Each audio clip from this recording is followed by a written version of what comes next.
Bandwidth provided by Recursive Squirrel Interactive. Visit them on the web at recursivesquirrel.com.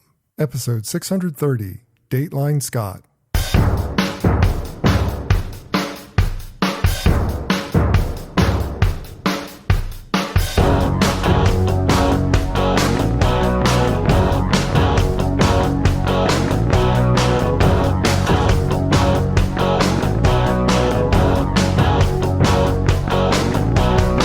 For Monday, March 29th, 2021.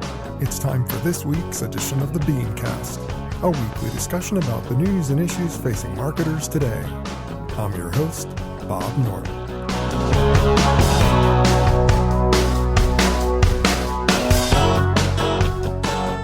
Thanks for joining us.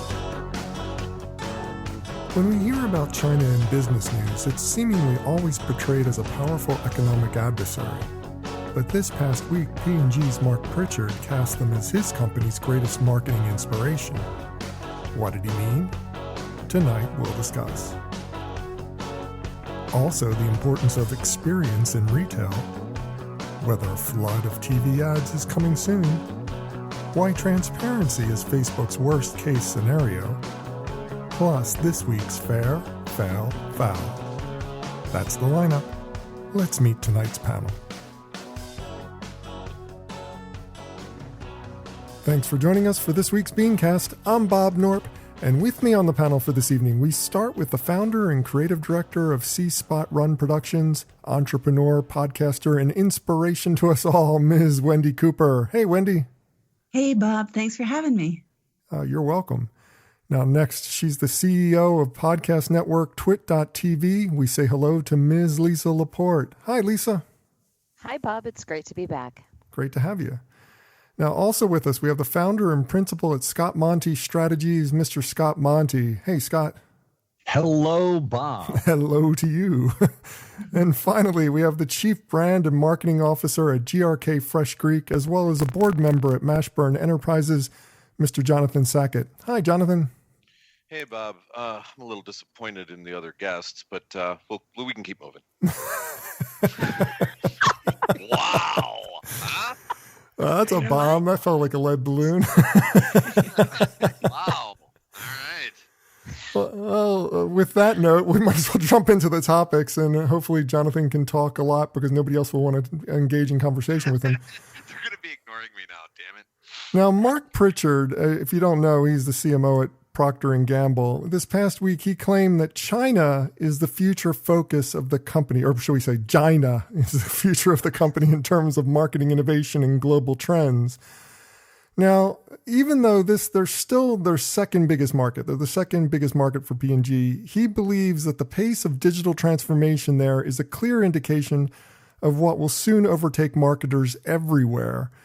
And Scott, I want you to parse this for us. I mean, first, do you agree? And second, what do we do about it if you do agree? What's going on here? Well, look, there's no question that China is a market to watch for a lot of reasons.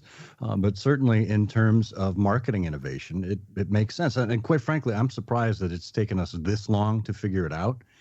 You look at the rise of Tencent and Baidu with, their, Swiss Army knife of apps over there that seemingly do everything. The things that Facebook has been trying to play catch up with, where you've got e-commerce built in and messaging and social networks and on and on and on.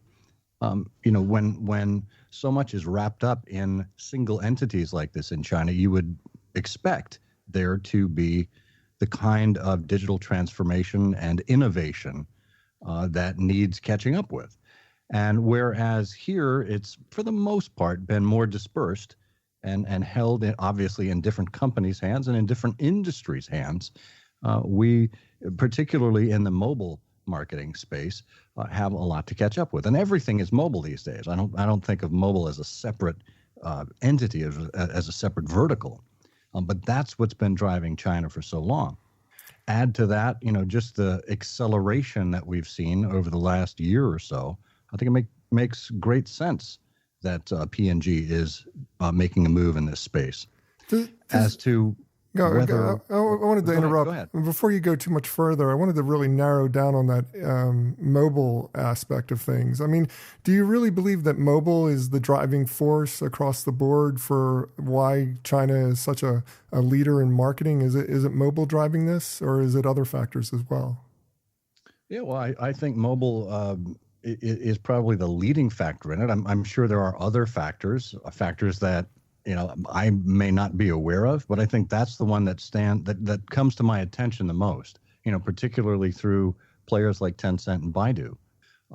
Their apps have really driven a lot of this innovation, and the innovation. You look at what's happened with players like TikTok that have come out of China, and other apps that have been trying to play catch up. I think that's probably 80% of the driving force behind this, because China is a mobile first market. Yeah, absolutely. What does everybody else think about this? I love this topic. Oh, I good. love it. Good. Tell us a little bit about what you're thinking here. What do you see as being the driving forces that are making P&G, a company like P&G, look at China and say this is where the future is in everything that we're going to do for marketing around the globe? Well, first of all, I think it's mobile, yes, but I think it's more about 5G, right? And the 5G, the access with the 5G. That's something else that he said in his comments. He really focused on both China and 5G in particular across the globe. So that's really insightful. Yeah, because it makes what it does is, I don't know if you guys are aware, there are these live shopping pop shops, and one is called Pop-up Live or Pop Live. It's an app, and anybody anywhere can actually have a live shopping. Be like, hi, I'm Wendy, and I'm here selling my Perrier bottle today, and I'm going to sell it to you for $3.95. And you want to know what's so special about it? And you literally are streaming live. You have your own little store, and you're streaming live and you're selling. And of course, you're selling. People are interacting in real time with you as you're doing this. And I think that that's also what he was talking about in the article, was their e-commerce is so strong, probably most of it done through mobile devices, right? And it's this 5G that's going to be driving this engagement directly with the consumer through things like these pop-up live shops. I can pull up the apps. I have them here. I try to follow them, but they're crazy people selling stuff live every day, and you get the notifications kind of like Clubhouse, and it's wild. So this whole 5G, once it does take hold, is really going to change the landscape of everything I think we do in e-commerce, and it's going to be very immediate. And I think that P&G is in the right place because they're forward thinking. That's where it's happening, is in China. They're going there, they're learning there, they're absorbing, making money, and then they're bringing it back here because we will be behind the times, and they'll be right on time. Oh, for sure. You know what's interesting, guys, is that so this, I wasn't surprised. I think I side with you guys on this. I don't think any of us are surprised by the article. What was interesting to me was I did see this coming a little while ago, and only because of this. China has a long history of reverse engineering things, and I got firsthand whiff of this a few years back. You guys might know Jamal, aside from owning tech companies and everything else, he also owns a series of Lexus dealerships. Well, what the Chinese government did a few years back was they took a series of Lexus cars, reverse engineered them, was able to duplicate them, and a cost of production of an $85,000 car for $15,000. Okay, now they've got rights to start shipping and marketing them in the U.S. So it was just a matter of time until they went from reverse engineering expensive products to be able to sell them completely cheap, and then get into marketing and understand how to market them to the United States. So, yeah, when people talk about the economic engine of China, it really comes down to the people. I mean, there's so many people. They have so many people, and it's really a powerful engine when it comes to doing things like reverse engineering and manufacturing and all those factors.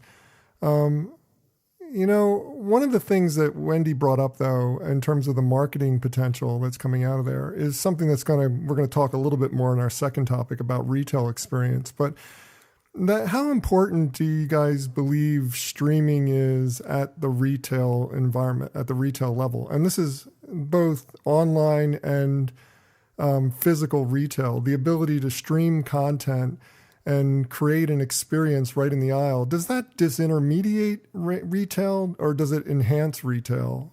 Is it something that's giving the brands more power to go direct to the consumer, or is it just empowering the consumer in the store environment? What do you guys think? Can you give an example, Bob? Like, paint me a picture. Well, I mean, if you're in the retail aisle and you're able to stream the content right to your phone because you've got 5G and you're getting an experience that's enhancing the retail experience, but then you can order it right directly from your phone as well because they've enhanced the e-commerce engine. I mean, does that... Well, but you're already in the retail store, so why wouldn't you just pick it up and buy it? I don't know. I mean, it's just like I'm just. I think that's but I mean, you don't have Sorry. you don't have to consider it entirely in the retail environment. I mean, it could be you're just out about and you're just the ability to stream content wherever you are. Does that drive you to the store, or does that get you to just buy the stuff online and get it delivered? Which is the future? Don't ask me that question. I go to the store. I always go to the store. So I'll let somebody else answer that question. I think it drives both. I think it drives both. I'm not a go to the store person. And I think having that ability to stream, mixing it in with the ability to actually go to the store, just order it. I think it's the options and giving people the choices that they're going to want. And I like those options. I mean, I do like to touch and feel things, but if I can stream walking through a store versus going to the store and then just pick out what I want and have it sent to me, I would go for it. And I think China is also the leading. I'm sorry, I didn't get it. I didn't understand that. It was an experience at home that I'm actually in the store. That's what I'm streaming. Well, yeah, you're able to try on clothes, you're able to see all the products, and you're able to do more, with AI than you can now. So you don't have to go to the store. If you can actually stream that experience versus actually physically being there. You were saying that you watch people, pitching their products and stuff. That doesn't make me want to get my car and drive to the store to try it. That makes me want to order it, and I'm able to see it and maybe put myself in those outfits. And I think China's leading, honestly, in a lot of levels because they plan. They're long-term planners. They're not American. We like to, do everything tomorrow. We don't really do long-term planning, and I'm referring to like years out. We're not really good at that. And I think that's where China's going to have the upper hand, is they're willing to take those risks and those chances. So I think, offering options to customers versus just going to a store, which I don't want to do, but if I can stream it and try it on and have it sent to me, I'm happy. That just, it eliminates my whole need to physically go to the store for, clothes or something. Right. But I think it's also that it used to be the ping pong effect, right? So you'd go into the store so you could touch and feel, and then you can go to the internet and look for a cheaper price and have it delivered to you. I think what this is doing is we're talking more about a synergy of in-store and online experience where, not only can you, now I don't have to take the whatever I buy home, but you're also doing all the research around it, consumer reviews and things like that. So instead of the ping pong effect, it's more synergized hand in glove, I think. Something that we're kind of skirting around is that China, and the reason they're so advanced in location marketing and streaming and getting things to you on a mobile platform and all these different e-commerce solutions, a lot of that success that they've had in their market is because privacy is not an issue for them. I mean, they don't really worry about, maybe the rank and file do, but the government certainly doesn't worry about individual privacy. So is that a roadblock for some of the innovations coming from China, Scott? To be, we talk about China being a leader in this space, but how realistic are some of these innovations when you put it against GDPR or the CCPH? Or CCPH, I got that wrong entirely, but you know what I'm talking about. Yeah, the USS Enterprise. Yeah. I think that's a great point, Bob. We don't really stop to think about the privacy implications of all this innovation necessarily when we see it just streaming out of China at the pace it does. But when you stop and think about it, just as you've noted, GDPR and, California privacy laws in particular here in the U.S. and all of the scrutiny that big tech is getting right now, this may grind stuff to not a screeching halt, but to a slower pace than we need to keep competitive. And we really have to ask ourselves, is it worth being competitive with China on this level if there are that many issues with privacy that we have to give up? Yeah, very true. Is that and what do the rest of the panel feel about that? I mean, in the context of privacy, or should we be concerned about marketers looking at China and saying, yeah, we should do things more like China, considering that China is so... I think that's a super loaded question, but I'd like to just try to answer what part of it. Okay. I think that the whole thing that's happening in China is in China, and that their privacy things are different. So just like, Clubhouse, right? China, that's a Chinese platform, correct? Agora or whatever it is, Chinese owned. And when the Chinese people try to come onto Clubhouse, like, the Brazilians did, the Italians did, the UK did, they all started coming onto Clubhouse. Like within 3 days, they got shut down because I believe, now it's all kind of hearsay to me, but I saw them there, and then I heard that they got shut down, that they're not supposed to, the Chinese government doesn't want them on Clubhouse in the United States, right?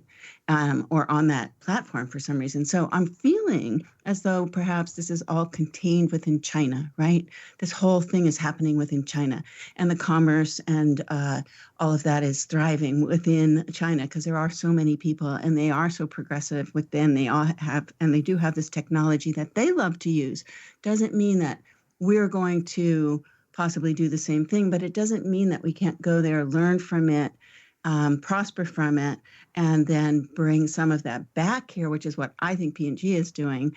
And but I do believe most of it is all taking place within China, right? They're not infiltrating us over here with their ways. Yeah, they may not be infiltrating us with their ways, but that's the point. I mean, it's just, if companies are looking to China for a role model per se for the future of marketing, how realistic is that, considering that we don't accept a lot of the behaviors that happen in the Chinese market? And so, you would have to adjust. You'd have to adjust to the GDPR. You would have to adjust to our requirements, but maybe you take the best of what does work over there and then you adjust it to what works here and you find a balance, and it's a win-win. Jonathan, do you have oh, go ahead, Scott, you were going to say something? Well, I was just going to say, I would see how long their CMOs last over there. If they're out after 6 weeks, well, that's a problem. They're out after 18 months here. Is China doing better than we are with CMO retention? I'm not sure that they are, considering that so many aspects of Alibaba are suddenly being nationalized by the Chinese government. So it is not looking good over there. Well, let's move on. Let's talk about the retail environment. The post-pandemic world of retail is undoubtedly going to be changed forever, and not always for the better. But one interesting trend is the move away from traditional shopping journeys to a more holistic journey across multiple media experiences toward making a buying decision. Much like what I described earlier, where you're going into the store and you'll be able to stream content about the product, and then you can compare shop, and then you can have it, buy it online, but have it shipped from the store. I mean, there's like so many different experiential levels that can be put into the retail environment, both physical and online. And the buyers are out there actively embracing this scenario. This is the kind of shopping they'd like to do. They don't just go to the website, like they don't just go to Amazon, shop and buy all the time. Sometimes they're going to multiple stores. Maybe they're hitting blogs. Maybe they're watching YouTube channels before they make a purchase decision. And brands are starting to get, wise to this and create experiences that are filled with richness at every touch point throughout the consumer journey. I mean, Lisa, do you agree this is going on? And how do brands need to adapt to this world where there's so many different touch points besides the retail experience in and of itself in terms of the buyer's journey toward purchase?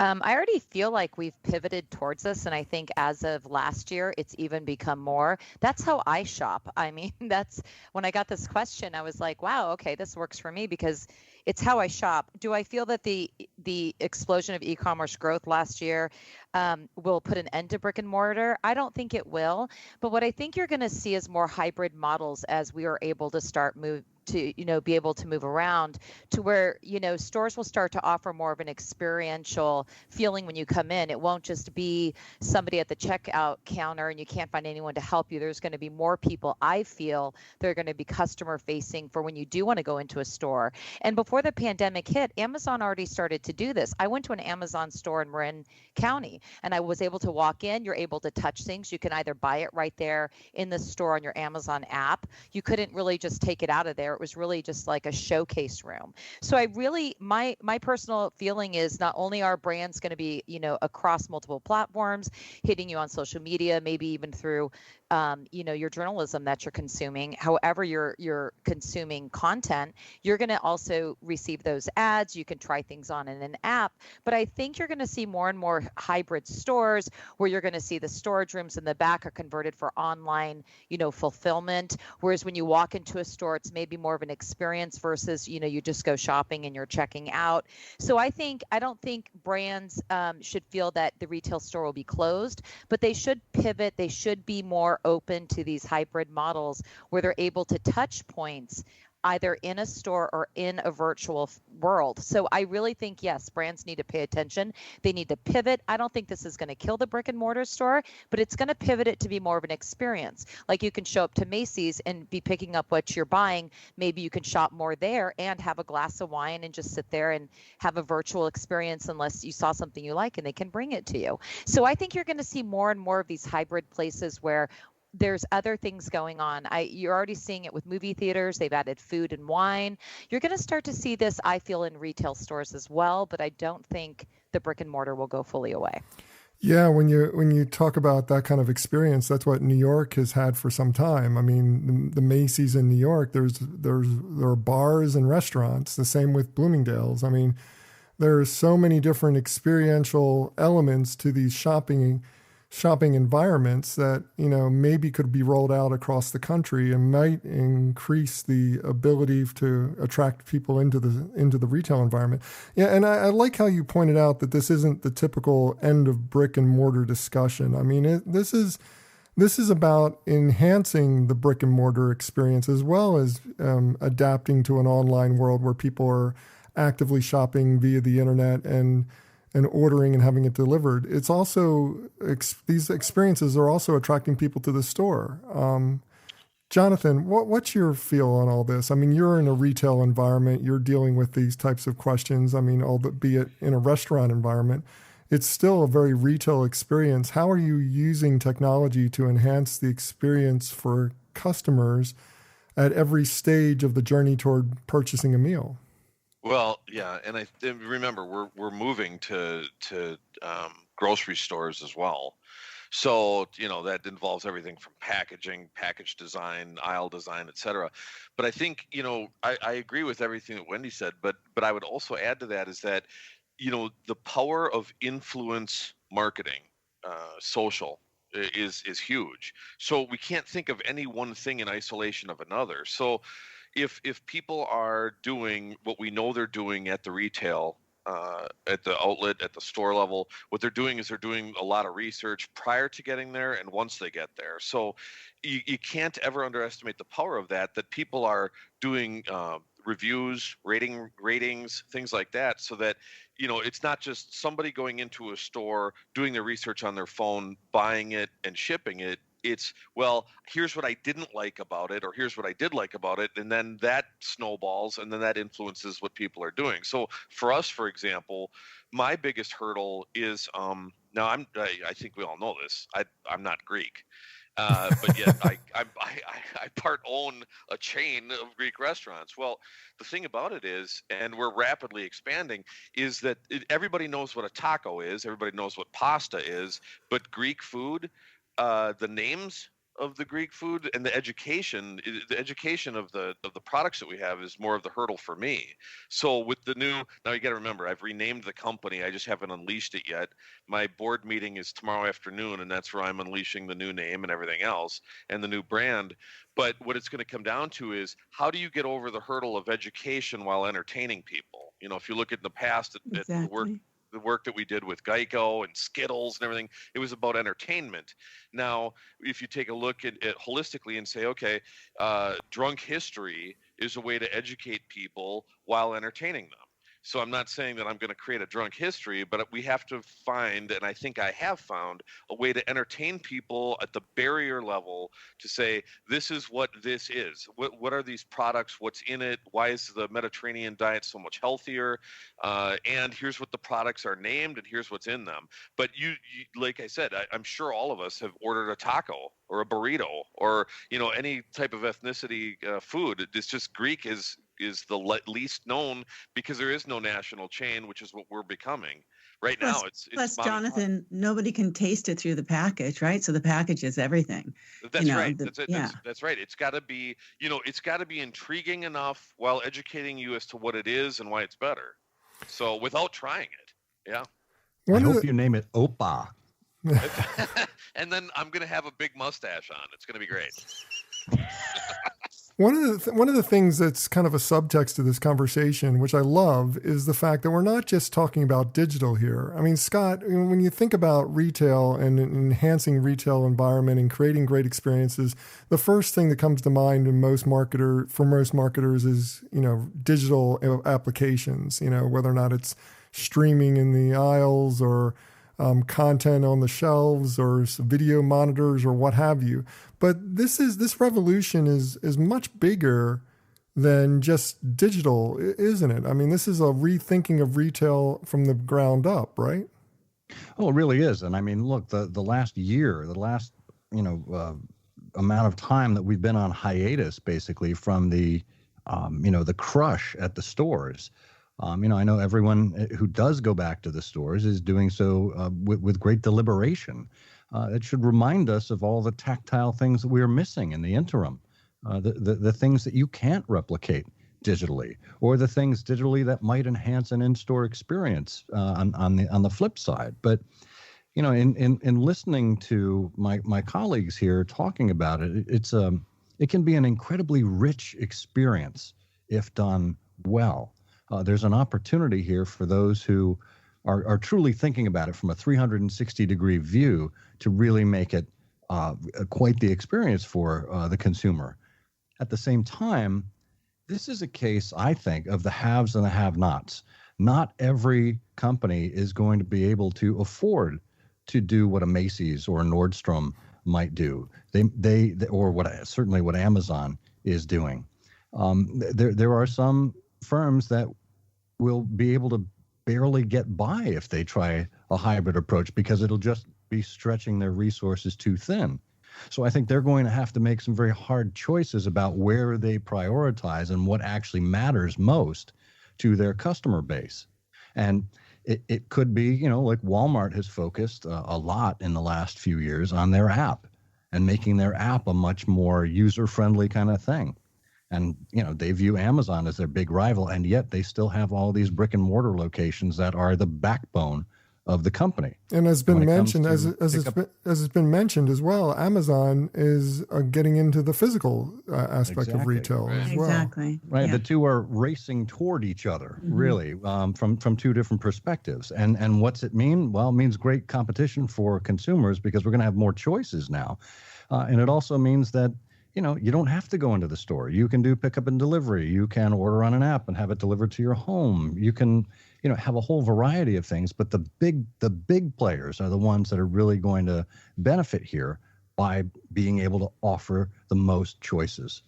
I think, Scott, you need to host Dateline. Yeah.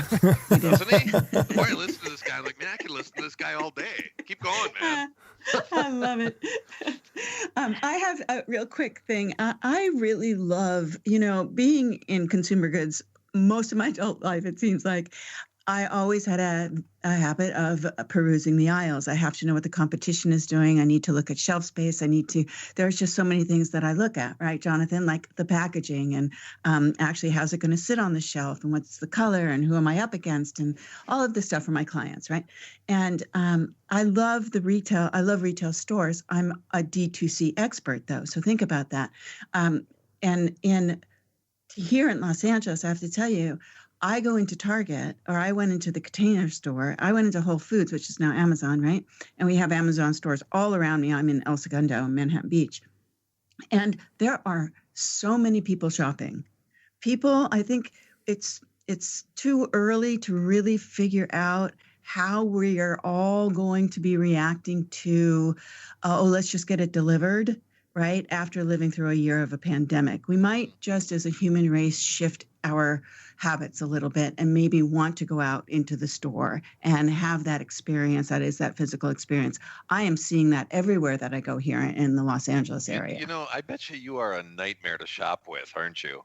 I can just see her. Well, hold on a second, Jonathan. Do you notice the point of purchase display here? Because yes. Yeah, Jonathan, I can actually go into Bed Bath & Beyond with somebody and go, okay, you see that product, that one, oh, that one, that one. Yeah, That's exactly. awesome. So, but anyway, that's kind of my take on it. I think that there's going to be a fine balance, but I do believe that human nature is such that we might be surprised by how we react because of what we all have just gone through as far as e-commerce and, the luxury of frickin' delivery and a huge carbon footprint made by all of those trucks. Not to mention, you guys, the reverse logistics, the return rate on things that are being bought online and then shipped back because, let me try it on, see if it fits. Or and buy send 2 it pair back. of different sizes, right? Yeah. And that is creating this bottleneck, this huge demand for reverse logistics, which is basically what they might do with a lot of the retail space, maybe like Nordstrom's, let's say. They can set up, they did it here in El Segundo, they set up a Nordstrom's rack that is actually, you can return your deliveries there, right? But it's acting kind of as, like a clearing center for their reverse logistics, which is a huge nightmare. If you can just Google it, it's invest in reverse logistics. Sorry. Yeah, anyway. Amazon does this with Kohl's. You can return an Amazon package to Kohl's and they'll handle it for you. Same with Whole Foods. I mean, you can return a package that you got from Amazon to the Whole Foods. Yeah, they are trying to work through that reverse logistics. Yeah, but think about Macy's. Think about any D2C business. Think about all of the, the retailers, Target. It becomes, there's so much in the pipeline is what I'm saying. People order, like Jonathan said, 2 and 3 pairs of shoes. They have it delivered. Right? They order from Amazon. They'll order 5 and 6 and 7 things maybe in one day instead of ordering them as a bundle. Right? People are not conscious shoppers. They are just fanatic, I want it now. I got to have it now shoppers. And well, that's right. But the only reason that I buy 2 and 3 pairs of anything is because the porch pirates around here have to be clothed as well. So let's not forget I am in Chicago. Well, Wendy, a question for you. Do you think it is incumbent upon retailers and big logistics players like Amazon, Walmart, et cetera, to disincentivize that kind of behavior? Because at scale, it's pretty harmful to the environment and, to, a number of things. But what's your take on that? That's a whole nother podcast. But Scott, here's the thing. I'm a brand seller on Amazon, and I have been for about 6 years, and I've seen their changes that they've made. I've always said for many years that the carbon footprint that Amazon is adding to the world basically is disgusting and nobody's paying attention to it. But now they are. Amazon is paying attention to it, right? They have a thing where all of their vehicles are going to be electric or whatever by a certain date. But that's years from now. I think again, I have to go back to the pandemic. I think we as humans have become different humans, and we are looking at things differently. To the point of I just want to point out that, this journey of the shopper, that is really what the point of this conversation is a very Gen Z method of shopping.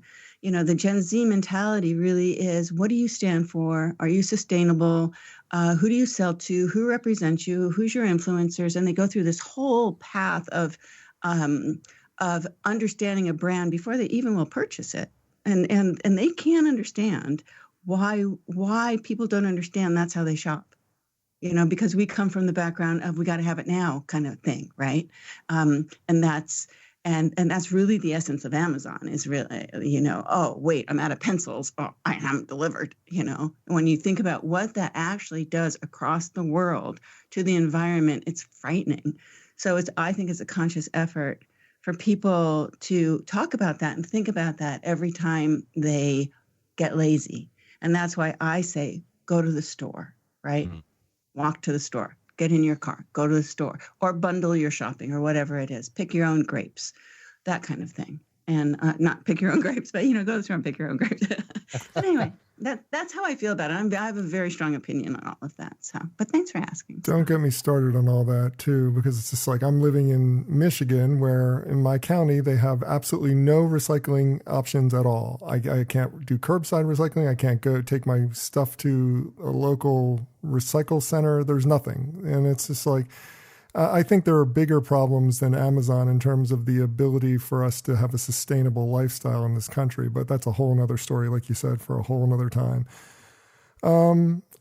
It's kind of funny. When I was trying to get ready for this show and I was going through the topics, I kept coming across post-pandemic topics. That last topic was about post-pandemic retail is going to be surging, and it's just like it's going to be very experience-driven. And now there's another topic, post-pandemic brings a flood of television ads. I read an article this week in the Drum that claimed Group M was warning clients that the end of the pandemic will bring a deluge of advertising back to television. First of all, I'm a bit skeptical both about this story and also about the fact that the post-pandemic world is coming soon. But, that's just me. I'm living in a dark world where I can't get my vaccine.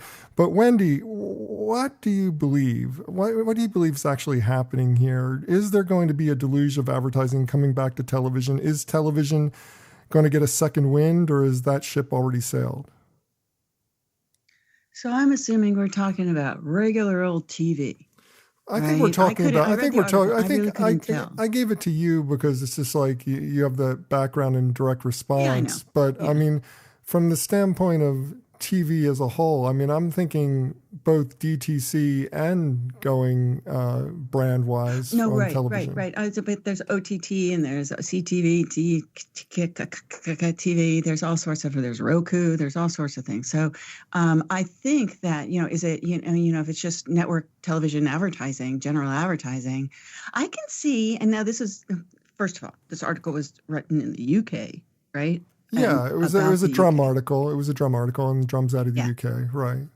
Yeah. So here, I would think that there's going to be a lot of yes. Why wouldn't there be? Because we're kind of getting back into the swing of things. It obviously is going to seem like there's a lot because of in the past, what I don't know.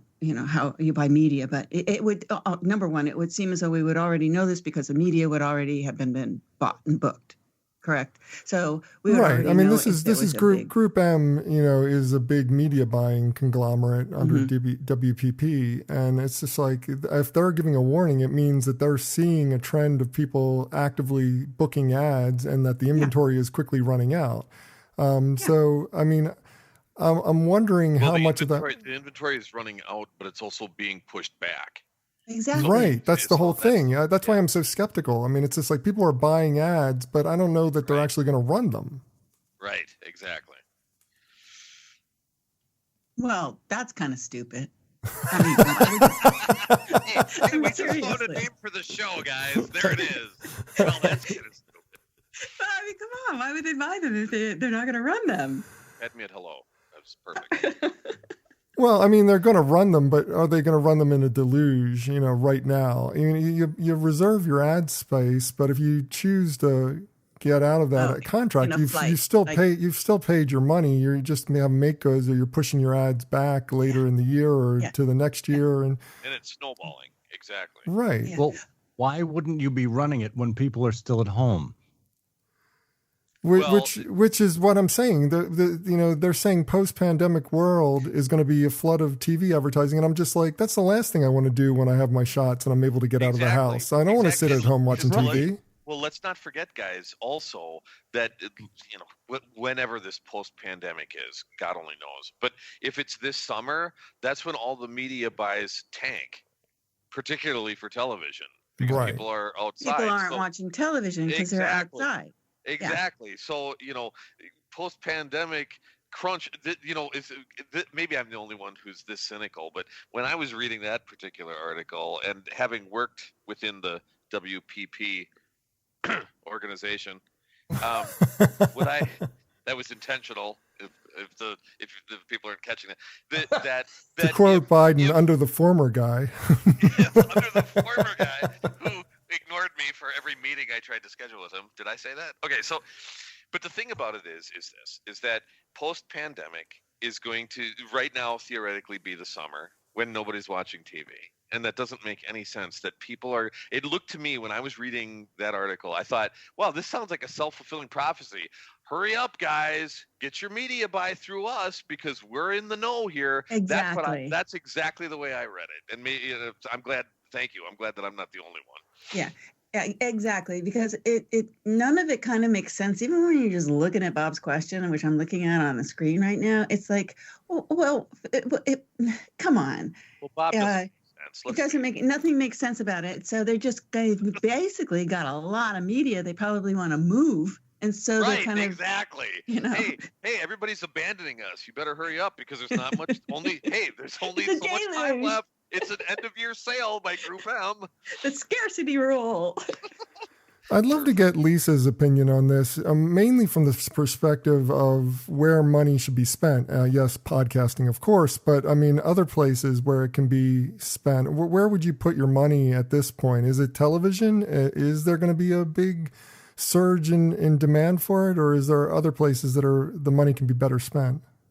I think my gut tells me is that everyone thinks that TV is the holy grail. Oh my gosh, we do podcasts, we do radio, we do banner ads, everywhere else in the world, social media ads, but everybody wants to be on TV. So I think what they're trying to do is really drum up that, hey, TV's going to be going again. Everyone needs to get their goods out and advertise, because you got to remember, everybody cut their budgets last year and into the first part of this year. So I think there will be a boom. Everyone thinks, TV's where it's at, but I think you're going to see it across everything. I think you're going to see brands realizing that they need to be more than on TV. We're so fragmented on how we consume our content anyways. So I think TV will definitely get, hit, and they'll get a surplus of, commercial money because everybody wants to be there. But I'm really hoping it kind of goes across the board and everybody starts to see more in advertising. So this doesn't surprise me. And I agree with everyone. I don't know who's going to really be watching TV because we're all going to be out and about. But I do see brands starting to look around saying, hey, we need to advertise. And TV has always been their first choice of where to go. So I have a feeling we will see, that pick up. But I'm hoping it's dispersed a little bit more across other mediums. And we're all going to be out and about shopping. Yeah. We can always hope. Oh, man. Well, I want to get to the last topic before we run out of time. There's an article in Inc. On the Inc. website, I believe. I don't know if they even do a magazine anymore, but there's an article in Inc. that makes the case that Facebook is not mad at Apple just over the potential revenue loss inherent in iOS 14's notifications that will be telling people, how basically Facebook is using the data for that particular well, you know what iOS 14 is all about. I mean, it's basically has a feature that's allowing people to know when the company that they're accessing or the website they're accessing is taking advantage of their data and where they're going to be using it, etc. They're not mad about the revenue loss there per se, but rather it's over the need for transparency about exactly what they're doing with the data. And Jonathan, what are your thoughts here? I mean, is this the case? I mean, is Facebook more worried about transparency to the consumer, about where they're using the data, how they're using the data, and all the questions that's going to inspire? Or is this purely a revenue concern in terms of people locking themselves out of that and no longer being able to be tracked by the Facebook app? Yeah, I think saving this question for the most important one of the show, saving it for last was really smart on your part, Bob. I've talked about this every single week for months on end. It's time for me to like kind of relegate it to the fourth slot every week. I'm not sure. Well, I mean, anytime, you know how I feel about tracking. Okay, so to me, that is a load of garbage. So, and I'm more than willing to, I'd like to hear what everybody else has to say about this as well. But look, the truth of the matter is the answer always comes down to money, as far as I'm concerned. Because if I saw the statistic in that particular article that said 47% are likely to opt out of tracking if given the question or the opportunity to opt out, right? And I think it's way higher than that. If I walk down the street right now, I'm in Chicago, so I'd probably get shot. But if I walked down the street right now and asked anybody, I bet you we would get 100% of the people if I said, hey, how would you like to not have your internet activity tracked? Would you like that or would you not like that? Nobody wants to be tracked, okay? And frankly, we're all marketers. So we have a different idea of what tracking does. Do we want to help? Do we want to supersede? Do we want to block?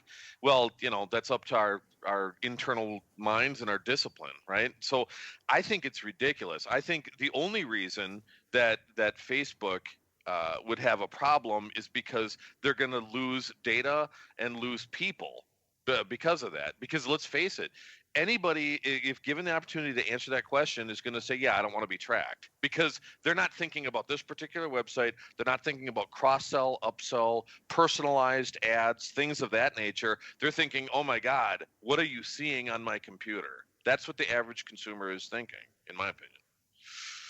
Does everybody agree here? I mean, Scott, what do you think here? I mean, is this fight purely about money, or is it about transparency too? Because transparency translates into dollars as well. If you know about what Facebook's doing with your data and you have a clear understanding of when they're accessing that data and when they're accessing your location, etc., does that drive you off the site and eventually lose them that edge in terms of audience and potentially affect revenue in a catastrophic way down the line?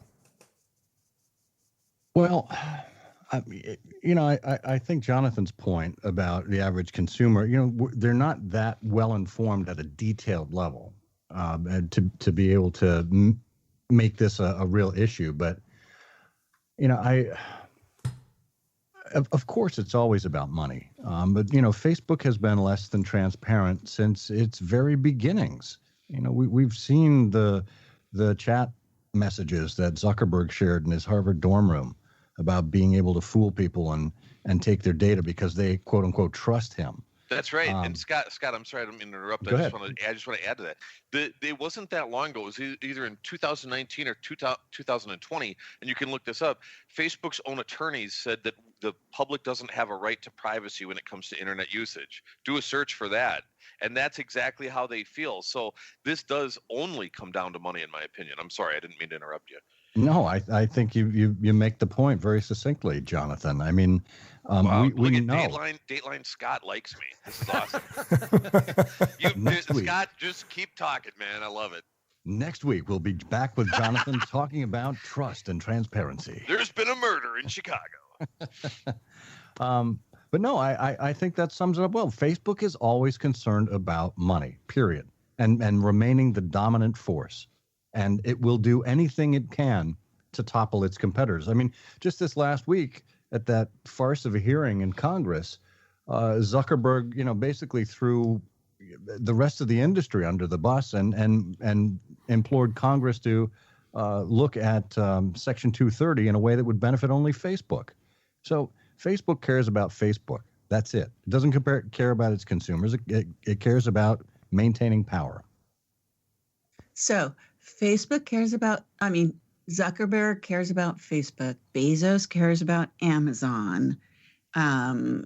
What else matters in the world? Anything? Well, Dolly Parton cares about COVID, so that's the only thing that I can. Oh, okay, good.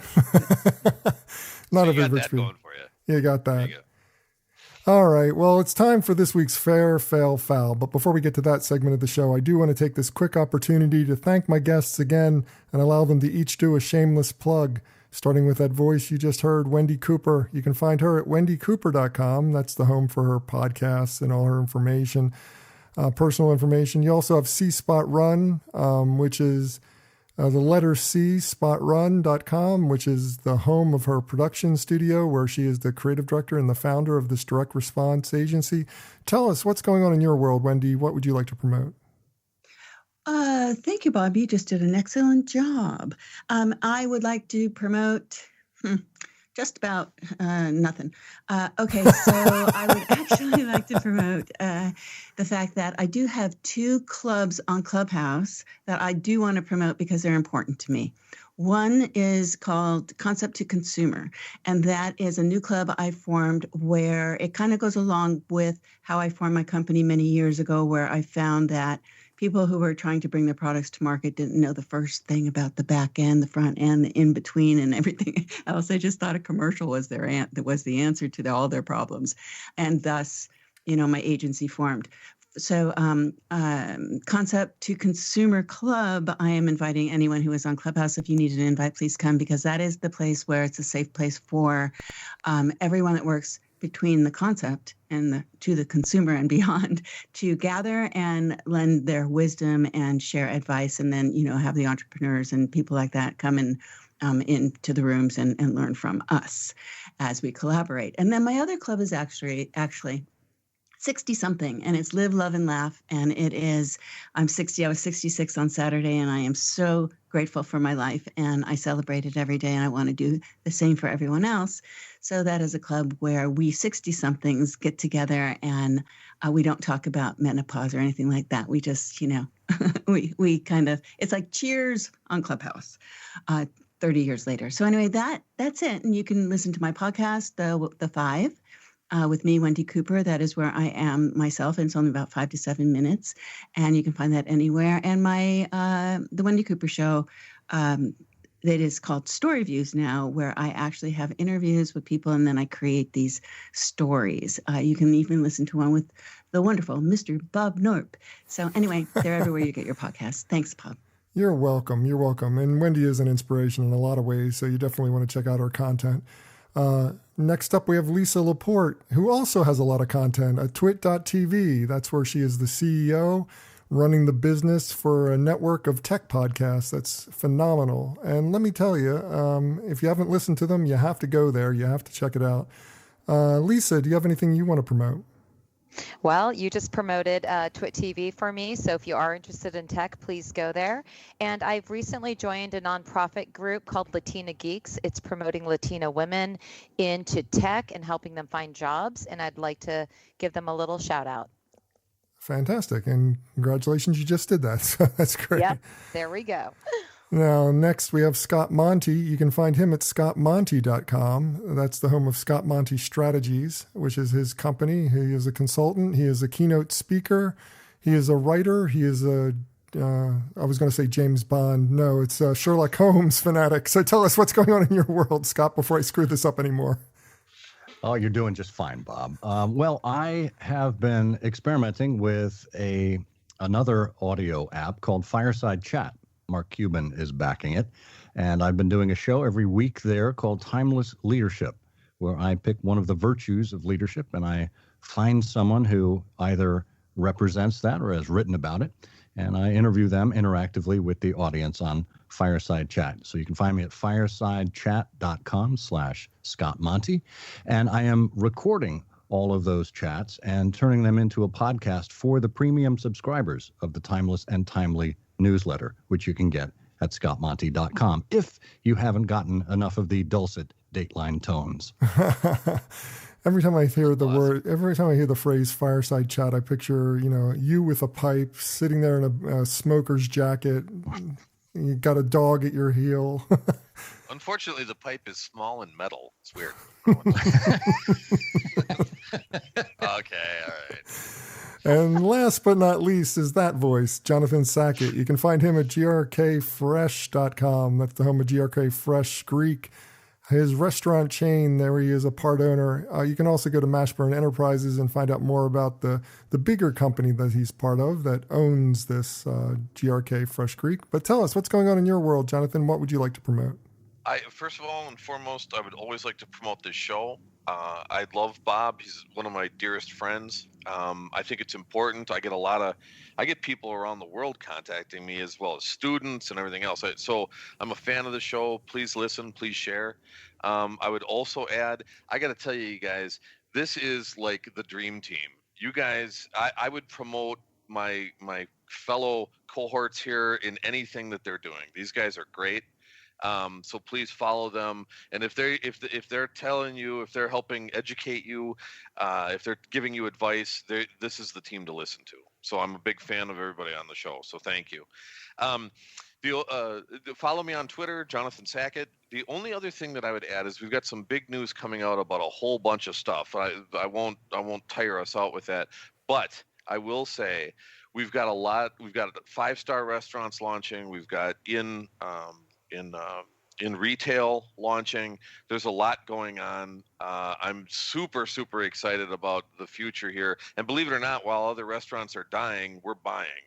And the last thing I would add is only because one of my partners on this show just mentioned it. I've got a meeting with NBC on Wednesday afternoon, and they're talking about doing a show with Jamal where he helps to fund minority-based tech companies and things like that. So anybody from anywhere who has an idea can get launched through Jamal. So there's a lot of really neat things going on. So I hope I can network with this group and see about making some stuff happen. Yeah, that sounds really exciting. It sounds like it would be a really interesting show. And Jamal's such a great media celeb. He does a lot of great content. So he is, and you know, the scholarships he does and the things. Look, it's a shame to call him a former NBA player because you know they don't necessarily have the best reputation, but Jamal does, and he's got a heart of gold. So for being a 9-foot giant, his heart's bigger than his height. Awesome. That sounds fantastic. Good luck with that. And as for me, for more information about me or the show, visit thebeancast.com. There you can find a complete show archive. You can find out how to consult with me. And of course, you can find how to advertise on this program. We would love your ads. So check it all out at thebeancast.com. And now it is time for this week's Fair, Fail, Foul, a rundown of the best and worst of advertising, marketing, and public relations from the last week. First up, our fair of the week, I'm going to give to Dove. Wendy, Dove offered to pay modeling fees if other brands book their diverse models, you know, because the Dove campaign is based on really showing a diverse look at beauty.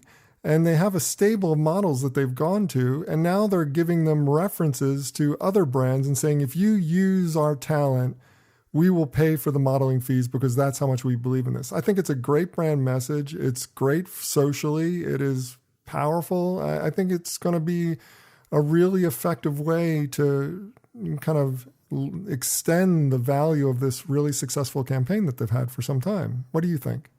I think it's wonderful. You know, to me, it seems as though it's kind of like a subset of Dove, right? They kind of set up like this little modeling agency. It kind of like, but it's for free for other brands, so they can bring more diverse characters and people in. I think it's beautiful. I think what Dove does, you know, bravo, because I have this thing about, you know, being 60 in my 60s. I don't, and being one of those 60 is the new 40 people. I don't believe that anybody targets and markets to me the right way. And I just want to make commercials that, you know, are talking to me and not like me with the, you know, the sweater over my shoulders going to the bingo parlor on Thursday nights. Because it's a shawl. I mean, it's a shawl. It's a shawl. My shawl. Come on, right, Jonathan. You know that. I don't see Wendy wearing a sweater over her shirt either. I don't see Wendy taking any crap from anybody. That's the way I see Wendy. That too. I've This is met what I'm Wendy. talking about. I've Yeah, met right, Wendy in so. person before. Wendy is definitely somebody you'd look at and you say, "God, she's in her 50s, right?" I mean, it's just like she just lives her Thank you, life Bob. like she Thank you, lives her Bob, say 40s. Say 40s. so I 40s. don't really. I'm 66 and I am very proud of it because I'm happy to be here. But Atta girl. in the advertising and marketing world, when you talk to us, this cohort of people, we're like really sick of being kind of put into this box of that's what we're like. We all have silver hair and wear our lavender cardigan, kind of thing. So Well, anyway. Bob, I'm 97, so I've got her beat. Well, the fail for this week, I'm going to give to Google. They had this. They're getting rid of the cookie. We've been talking about it on the show for a number of weeks, but they were putting their eggs in the basket of Flock, which is called Federated Learning of Cohorts, where everybody's contributing to the total pool and understanding of the consumer, and it was a better way they felt to track the consumer, less likely to be invasive in the browsing experience. The trouble is, Jonathan, that they just found out that Phlox is not going to be GDRP compliant. I am really lousy. Bob, you're having trouble with the whole GD thing. The acronyms today are really not working for me. I don't know what's going on. But anyway, Jonathan, what are your thoughts here? Well, I think... How come I sound so negative tonight? Do I sound negative? No. Damn. I don't know. I mean, look, the thing about it is years ago, one of my first jobs was working for my dad. My dad did heating and air conditioning, and he had me doing, I was a kid, I was doing S-slips and drives. Okay, it basically holds the ductwork together. So I did them all the wrong measurement, and I'll never forget my dad coming to me, and he goes, "Man, did you measure these?" And I said, "Yes." And he said, "Measure twice, cut once." And when I read about that, I thought, Google, measure twice, cut once, please. And I just the figured opposite. I just figured out exactly. I just figured out it's GDPR, so I've got this entirely wrong written everywhere. That's why I was so confused. Anyway, so there you have it. Well, the foul for this week I'm going to give to the situation that Apple finds themselves in. I'm not going to necessarily ding Apple on this, Lisa, but Apple was fined by Brazil for selling iPhones without including chargers. And now, the reason that they removed the chargers from the boxes is not only to be more environmentally friendly and also to save money on packaging and all the things that don't necessarily get used when you send out one of these iPhones, but also because they're responding to a situation in Europe where a lot of the EU countries were saying that you weren't allowed to do that you couldn't put in chargers because you already have chargers, and they didn't want wasteful chargers being constantly flooding the market and creating more plastic waste in the dumps. So how does Apple win here? They're getting fined in Brazil for doing exactly what they need to do to not get fined in Europe. Well, but they only paid $2 million. Please, that's chump change for Apple. I personally think it should be optional. I have to admit, when I got my new iPhone and it was missing, I kind of went, oh, I needed a new cord because my cat chewed through mine. So I didn't like that it wasn't optional, because to me, I didn't see a big savings in my price that they excluded it. But I'm also for, the economy. So I think it should be optional if there's countries that have issues with the fact that they're not including it. I think they should consider making it, optional, but they weren't fined that bad. Yeah, I mean, $2 million. It was really little. Yeah, I know. $2 million for a $1 trillion company is not exactly anything more than a slap on the wrist, but whatever. Yeah, but I think if they made it optional, that would be a really good way to go. Like, hey, if you need a cord, because it may be your like sixth iPhone, and your cord finally gave out. So I just think if they make it optional, like, hey, you need a charger, click here, and then you get the charger. And not only did you answer the question, you provided a solution, and I think that's brilliant. I think it's absolutely brilliant. Well, Because they do. A compliment from the negative guy. Yeah, he's not being negative stay out of anymore. this, Dateline. But no, I agree. I personally came up with that when I got my last iPhone, because I wanted the charger. I'm like, it should be optional. So I just think it's interesting because you also look at the company when it's not in there. You're thinking, you cheap bastards, right? Yeah. Right away, you're like, oh, no, they're just trying to get me. Kind of a little when it comes to Apple, because they're rolling in it, and they're like, hey, we're going to now charge $800 more, but you're not getting a charger. And Well, Well, guys I just want to point out that they do happy. have the option to get the charger. It costs $40, so go ahead and buy your own charger. And to me, that should not be. It should be if you need a charger, it's included. If you don't, it's not, and it shouldn't matter on the price. It should be part of the accessory. You guys, do you think that Apple did this on purpose? Okay, you know how they changed so that I'm negative. I'm negative. I think they did. I think they're laughing at us. No, not that. No, listen. You know how when they started to make the new the earphones, the headphones, your earbuds, when you plug it into the phone, they changed it from the regular audio plug to the charger plug, and then they gave you that little dongle thing that you could use to put on the end, right? That pissed me off more than anything in the entire world. Right? I can't freaking charge my phone and listen to my headphones at the same time. It makes absolutely no sense whatsoever. And I refuse because I'm the bitch consumer. Wow. We've got another show coming up, everybody. To buy a charger, like one of those charger things from Apple because of that reason. So I suffer, but I refuse to give them my money because I just don't dig it. I don't dig your you just throw your shawl over your shoulder and say, "Forget this." I think we just came to the store and I sit there. We just came up with a new show for Lisa's network. We can call it The Bitch Consumer, starring Wendy Cooper. It should be interesting. Beautiful. And you've got your show title, Bob. I have so many show titles. Look, we are a self-contained unit, my friends. Well, have a suggestion for this list or just want to discuss it? Comment online. Use the hashtag #FairFailFoul. That's #FairFailFoul. And that does it for this week's show. If you'd like to subscribe to this podcast, visit our website at thebeancast.com and click on the subscribe link. If you're an Apple Podcast listener, we've also provided a direct link to our listing there, or just search for the BeanCast in the podcast directory on the Apple Podcasts app. And whichever podcast directory you use, when you subscribe, please leave us a review. Got a comment? Have a question? We'd love to hear from you. Just send your emails to beancast@gmail.com. Opening theme was performed by Joe Seibel. Closing theme by C. Jax. Thanks for listening. I'm Bob Norp. We'll be back again next week. Hope you'll join us then.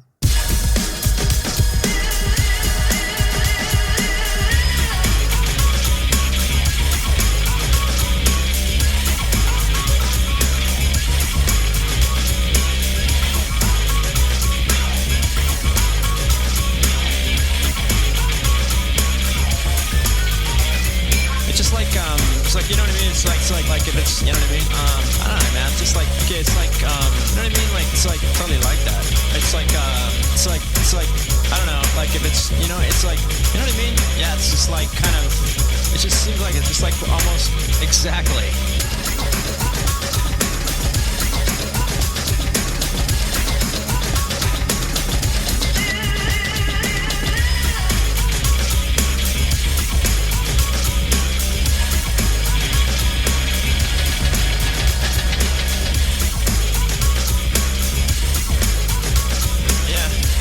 It's like exactly. Yeah.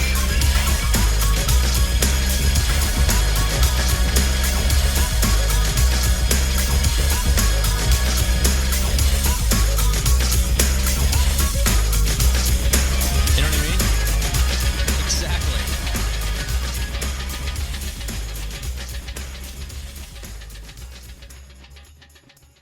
Cool beans.